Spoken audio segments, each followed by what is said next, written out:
BSc food and nutrition లో university first rank, second rank, third rank. Sun International, Visakhapatnam, Hyderabad. Hello hello. వేరయ్యా చెప్పు. John,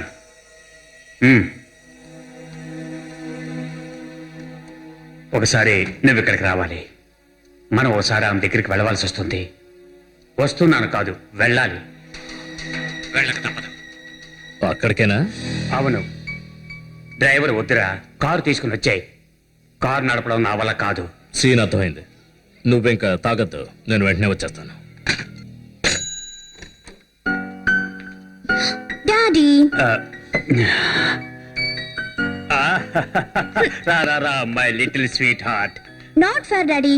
చాటుగా మీరు ఒక్కరే తాగుతున్నారా? అందరూ మీరు ఎక్కడా అని అడుగుతున్నారు. లేటల్లీ స్మాల్ పెగ్, కొంచెం రిలాక్స్ అవుదామని. డేవిడ్ ఫ్రెండ్స్ చాలా డిసప్పాయింట్ అయ్యారు. అక్కడ క్లబ్ లో బ్యాచిలర్స్ పార్టీ జరుగుతుంది కదా, నన్ను అక్కడికి ఇన్వైట్ చేశారు. మమ్మీ ఏమో పంపించడంటోంది. నేనేం చేయను డాడీ? నువ్వు నీ ఫ్రెండ్స్ ని తీసుకెళ్లి ఒకసారి కనిపించొచ్చాయి. మమ్మీకి తెలియకుండా నేను కొంచెం బయటికి వెళ్ళొస్తాను. అబ్బే, జాన్ కూడా వస్తాడు. ఒక చిన్న ప్రాబ్లం. ఏమిటి డాడీ? నథింగ్ పాపా. వెళ్ళిరా.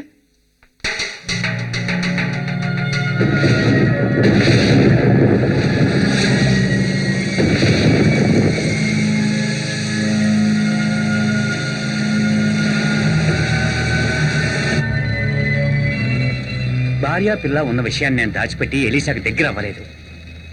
ఆమెకు అన్నీ తెలుసు. మోసం చెయ్యాలనుకుంటే ఆమె నెల తప్పిన వెంటనే అబార్షన్ చేయించేవాడిని, కానీ నేను అలా చేయలేదు. ఆమె నా భార్యలాగే చూసుకుంటాను కదరా. ఆమె కృతజ్ఞత లేదు, ఇంకా ఏదో కావాలంటుంది. ఇప్పుడు ఆమె సమస్య ఏంటి? ఇప్పుడు ఆమెకి ఏం కావాలి? ఆమె రేపు సానియా పెళ్లికి హాజరవుతానంటుంది.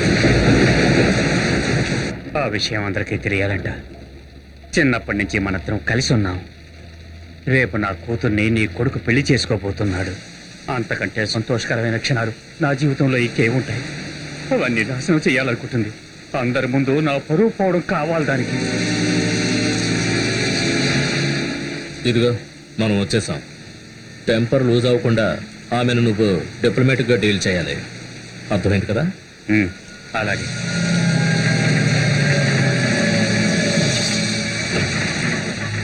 అతనెవరు? మీ బావమరిది పాల్.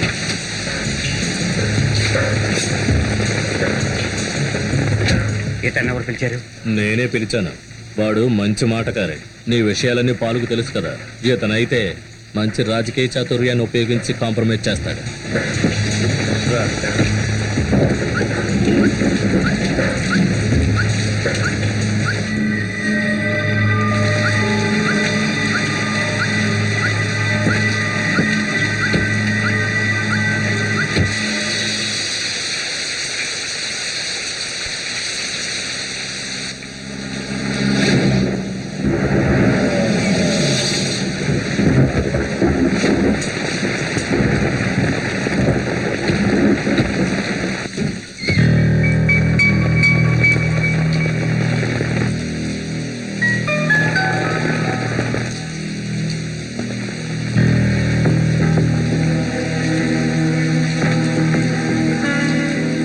నువ్వు వెళ్ళు, కొంచెం మెత్తగా మాట్లాడు.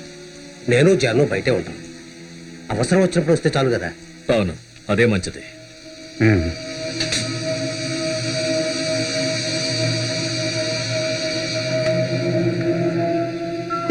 డాడీ నీకేం పని ఇక్కడ? నువ్వు లోపలికి వెళ్ళి నిద్రపో. వెళ్ళు. సరే. నువ్వేం నిర్ణయించుకున్నావు? నేనేం నిర్ణయించుకోవాలి? నీ ప్రయాణ విషయం మీకు ముందే చెప్పాను కదా, పాపను తీసుకుని వెళ్ళిపోవడానికి నేను సిద్ధంగా లేను. వెళ్ళిపోమలేదే. నువ్వు ఎందుకు ఇలా మాట్లాడుతున్నావు? చూడు, హైదరాబాద్ లో ఇంతకంటే పెద్ద బంగ్లా, ఎస్టేటు ఉన్నాయి. అది నీ పేరు మీదే రిజిస్టర్ చేయిస్తాను. రేపు సానియా పెళ్లి అయిపోతే నేను ఫ్రీ అయిపోతాను. ఒకవేళ ఒంటరిగా వెళ్ళడం నీకు ఇష్టం లేకపోతే నేను వస్తాను. మీరు కూడా రావద్దు. అది మాకు ఎంతో సిగ్గుచేటు కదా. వీరయ్య దొరగారు ఉంచుకున్న దాన్ని, ఆవిడ కూతుర్ని ఊరు దాటించే ప్లాన్ తో వచ్చారనమాట. ఉంచుకున్నానా? ఇదిగో, నీ నోటిని అదుపులో పెట్టుకో. ఊళ్ళో వాళ్ళు అనుకునే మాట అదే కదా. వాళ్ళు అలా అంటే అన్నే, కానీ నేను ఎప్పుడైనా అలా చూసానా? అలా ఎప్పుడైనా నేను నిన్నన్నానా? నేను పబ్లిక్ చేయలేదు, అది నిజమే. ఆయన మన ఇద్దరి గురించి ఊరందరికీ తెలుసు. తెలియనివ్వు, ఊరంతా తెలియాలి. అదే నాకు కావాల్సింది. నా బిడ్డ నలుగురు ముందు నిలబడి మిమ్మల్ని డాడీ అని పిలవాలి. అందుకే నేను ఆ పెళ్లికి వచ్చేది. అదే కాకుండా హైదరాబాద్ లోనో వైజాగ్ లోనో తోట రాసిస్తాను అంటున్నారే, అవేవి నాకొద్దు. ఓహో, రేపు నా బిడ్డ సోనియా పెళ్లికి నువ్వు రావాలి, అక్కడ అందరి ముందు నా పరువు తీయాలి. అదేగా నీకు కావాల్సింది, అంతే కదే? ఇప్పుడు మన ఇద్దరి పరువు పోతుంది. నీకు పరువు అంటూ ఉంటే కదా పోవడానికి. నలుగురికి చెప్పుకోవడానికి నీకు ఒక అడ్రస్ అంటూ లేదు, అవునా? చెప్పు. ఆ లేని అడ్రస్ నాకు నా బిడ్డకి కావాలి. ఇక మీరు మీ బావమర్దిని మీ ఫ్రెండ్ తీసుకొని బయలుదేరండి. మీరేం చెప్పినా నేను వినిపించుకోను. తెగించిందంతో నువ్వు నేను ఏం మాట్లాడగలుగుతాం? నేను మాట్లాడతాను.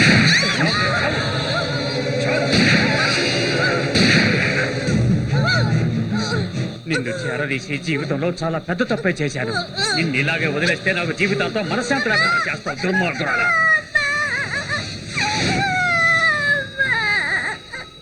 నువ్వే కదే నేను చేసిన పాపని ఫలితం. చెప్పేస్తాను.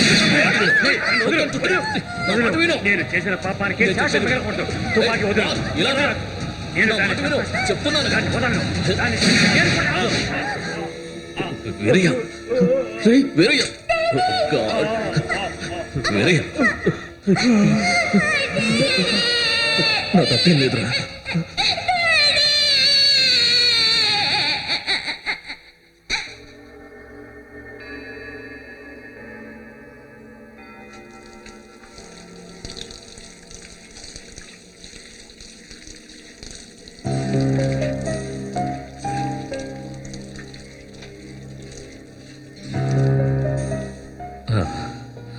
మీరు ఒక మంచి అడ్వకేట్ని, అంటే తెలివైన వాడిని పెట్టుకుని కేసు వాదించలేదని విన్నాను. ఈ జీవిత గది శిక్ష మీరే కోరుకున్నారటగా? లాయర్లు ఉన్నారు, కానీ ఇప్పుడు తప్పించుకోవాలని నేను అనుకోవడం లేదు. ఎందుకలా? అయినా హత్య పొరపాటున జరిగిందే కదా. ఆ పాపను కాపాడడానికే కదా అతను పట్టుకుంది మీరు. వీరయ్య నాకు కేవలం ఫ్రెండ్ మాత్రమే కాదు సార్, నాకు తమ్ముడు లాంటివాడు. నా తొందరపాటుతనం వల్ల వాడు అన్యాయంగా చచ్చిపోయాడు. ఆ ఎంసీ పాలే కదా జరిగిన సంఘటనకి మొదటి ఐ విట్నెస్. బుల్లెట్ తగిలి వాడు కింద పడిపోతుంటే ముందు నేను పాల్నే పిలిచాను. వాడు పోలీసులకు ఈ సంఘటన జరిగినప్పుడు నేను అక్కడే ఉన్నానని చెప్పాడు. పొలిటికల్ ఇమేజ్ కోసం. ఎలక్షన్స్ డిక్లేర్ అయ్యే టైం అది. అతని పార్టీకి గెలిచే అవకాశాలున్నాయి. మంత్రివర్గంలో వాడికెప్పుడు రెవెన్యూ శాఖే దక్కేది. అందుకే నోరు మోసుకుని నేను అపరాధినని ఆ ఒప్పుకున్నాను. పాపను విచారించారా? ఆ పాపను విచారించారు. పాపం, అమ్మని వాళ్ళ నాన్న చంపాడు, అతన్ని నేను చంపాను. పాప చేత అలాగే చెప్పించారు. అది జరిగింది. అయితే ఈ 10 సంవత్సరాల్లో మీరెప్పుడు పెరోల్కి ట్రై చేయలేదా? లేదు, తిరిగి వెళ్ళడానికి నా మనసు అంగీకరించడం లేదు. వీరయ్య లేని ఆ ఊళ్ళోకి నేను వెళ్ళి ఎలా ఉండమంటారో చెప్పండి. ఇది కోఇన్సిడెన్స్ లా ఉంది. ఈ విషయాలన్నీ మీరు అడిగిన ఈ రోజు ఆగస్టు 23వ రోజు. 10 సంవత్సరాలకు ముందు ఇదే రోజు జరగాల్సింది ఒక వివాహం. అది నా కొడుకుది, వీరయ్య కూతురుది. ఆ పెళ్లి ఇంతవరకు జరగలేదు. ఎందుకు? కరుణమ్మ, వీరయ్య భార్య, తను నిర్ణయించుకుంది తన భర్తను చంపిన వాడితో వీయం వద్దని. ఇక తన ఉద్దేశం ఏంటంటే ఎలీషాతో ఉన్న అక్రమ సంబంధంలో నా సపోర్ట్ ఉందని. కొంతమందిని మార్చలేం. నాకు ఆ పాప పరిస్థితి అర్థం కావడం లేదు. వాళ్ళు చిన్న వయసు నుంచే ప్రేమించుకుంటున్నారు. ఎంతో ఆనందంగా గడపాల్సిన జీవితం వాళ్ళది. అది అంతమైపోయింది. Fate. This poem begins with the image of a child sleeping innocently while a howling storm rages. The poet seems to be wonder how the innocent, among them his daughter Annie, how to escape from coming times. He seems to be suggest that it is very difficult to escape it. A great gloom is on his mind. Violence is raging nature.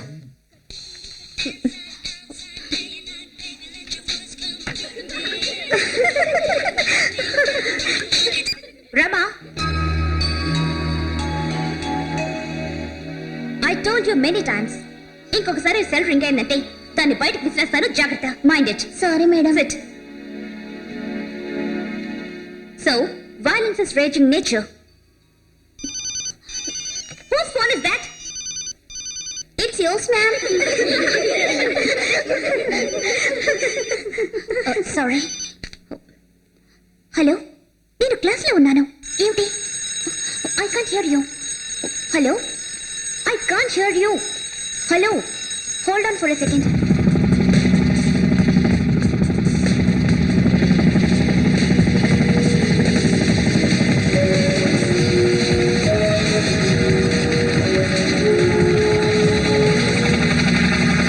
Hello? Hello?